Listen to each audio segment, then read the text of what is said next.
Monsieur Gorille. Mon prof préféré, Monsieur Gorille. Parce qu'il est marrant. Monsieur Moufron. Monsieur Moufron. Quand j'ai posé des questions aux élèves, ils ont dit que, enfin, je leur ai dit quel est votre prof préféré ou prof qui vous impressionne. Ouais. Ils ont dit Monsieur Moufron. Lequel Que je le coche.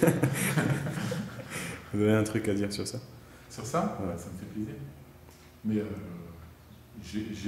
moi j'aime beaucoup les élèves, notamment ici. Mais ma meilleure. Monsieur Tchonel, Pourquoi? parce que j'aime bien. Ok. C'est celui qui est le plus à l'écoute. Dupuis, je ne serais pas la seule à le dire. Pourquoi? Parce que le gars, il est pédagogue. Il nous fait rire, mais il nous intéresse aussi aux maths. On fait des maths en rigolant, c'est bien, ça change de pleurer en faisant des maths. Pourquoi? Parce que j'aime bien son humour. J'aime bien qu'on n'est jamais stressé en cours. On a envie de travailler. Monsieur Dupuis, on s'ennuie jamais avec lui, même si c'est des maths qui nous Monsieur Dupuis. Monsieur Dupuis. Oui, monsieur Dupuis. Monsieur Dupuis. Oui, monsieur Dupuis. Pourquoi? Parce que quand on est en cours avec lui, c'est quelqu'un qui est compréhensif avec les élèves. Il arrive à les comprendre, il arrive à bien tenir sa classe en même temps en étant cool et c'est un très bon prof. Je crois que genre marrant, c'est Dupuis qui. Peut-être le prof de maths, Monsieur Dupuis. Ça rejoint l'idée que comme je pense que les mathématiques c'est pas la seule chose importante dans la vie, et comme j'aime pas m'ennuyer pendant les cours, je dis souvent des bêtises, je rebondis sur les bêtises des élèves, et du coup les gens pensent qu'ils ont beaucoup ri dans le cours sans trop travailler, Ce qu'ils ont dit. ce qui en général est faux, et sur le travail en tout cas, beaucoup ri tant mieux. Mais moi j'aime pas m'ennuyer, si je rigole pas un peu dans le cours je m'ennuie et ça m'intéresse pas, je suis pas là pour m'ennuyer. Qui d'autre? Monsieur Facio aussi. Monsieur, je vous montre. Ah ouais? Monsieur Côté. Monsieur Côté. Ah, Ben il est bien. Oui, monsieur Rosset. Et je ne vais pas dire pourquoi. Alors, ce qui vous différencie des autres générations, vous êtes par rapport aux plus jeunes de l'école, vous êtes beaucoup plus autonome.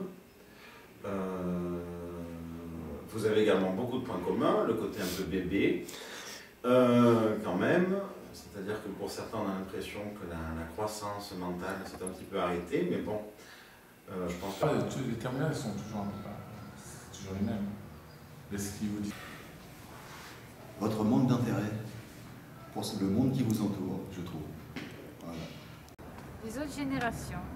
Alors, ce qui vous différencie, si on pense aux anciennes générations, comme mes parents par exemple, c'est que vous avez beaucoup de moyens technologiques et de facilités dans votre vie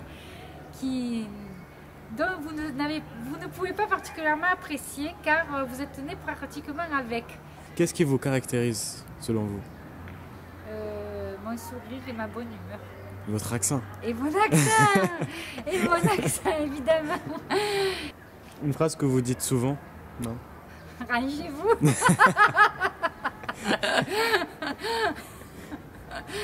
Je sais pas, c'est toi qu'il faut le dire ça. Bah c'est vrai en plus. Ah oui, c'est ça. Et tous les élèves répètent en chœur, rangez-vous, avec l'accent du midi.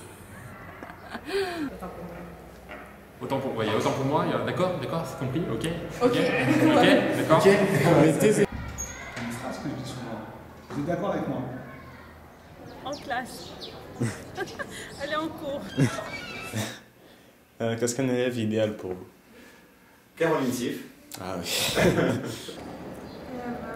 Je pense que Monsieur Tchonel aussi, c'est le meilleur prof d'histoire que j'ai jamais eu. Pour la classe de terminale, je pense que l'élève qui serait le plus proche de ça, c'est Yara, clairement, qui est à la fois détendu, sympa, pas complètement crispé et stressé, mais qui a la volonté de comprendre et aussi la côté ça. On ne pourrait pas cloner un élève. Il y a eu des élèves, il y a eu des bons. J'ai eu des très bons élèves ou des bons élèves. Mais c'est pas forcément les très bons qui sont sympathiques. C'est pas forcément. Donc il y a tellement de caractéristiques différentes. Je sais pas. C'est bien d'avoir une variété, ça change. Qu'est-ce qui m'a marqué dans ma carrière?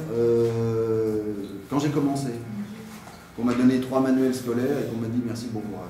Voilà. C'est tout. Mon expérience à Marseille, en collège sensible, ça c'est assez marquant. Voilà. Il s'est passé quoi? Pas grand chose de particulier, mais si tu veux, ce qui est marquant, c'est de travailler dans un établissement voilà, dit sensible, avec des élèves difficiles. C'est marquant. Quelqu'un ou quelque chose qui me rappelle mon année terminale. Oui, quand je vous vois dans la cour, oui. Certains. Côté un peu dilettante de certains, hein, qui prennent les choses un peu à la légère et tout, parce que j'étais pas moins un gros travailleur non plus. Hein. C'est pour ça que c'est un peu délicat pour nous quand on passe de l'autre côté. On veut vous donner des leçons, vous expliquer comment vous devez faire, sachant que nous-mêmes, on n'était pas forcément les meilleurs élèves du monde. Et moi le premier. J'ai redoublé ma terminale, c'est pas pour rien. Au moins vous le donc, dites. je vous comprends dans votre attitude quelquefois. Nous avons été aussi des élèves. Et moi je ne l'oublie pas. Enfin, j'essaye de ne pas oublier que j'ai été élève avant d'être prof. Quelqu'un ou quelque chose qui m'a fait rappeler mon année terminale? Non, vraiment rien. Vraiment rien, c'était... pour moi c'était très différent. Comment ça? Parce qu'à la fois on s'amusait, on profitait de la vie et autres, mais à côté de ça, on partait pas de l'idée que de toute façon le bac on l'aurait. On s'en fout du bac, madame. Tout le monde aura le bac. Vous payez 100 rials, vous avez le bac, madame. Quelle année à l'école vous a donné envie de vous arracher les cheveux? De m'arracher les cheveux? La première année ici. Pourquoi?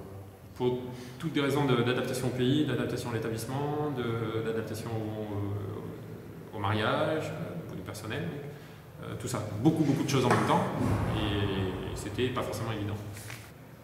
Ah, c'est les TS1.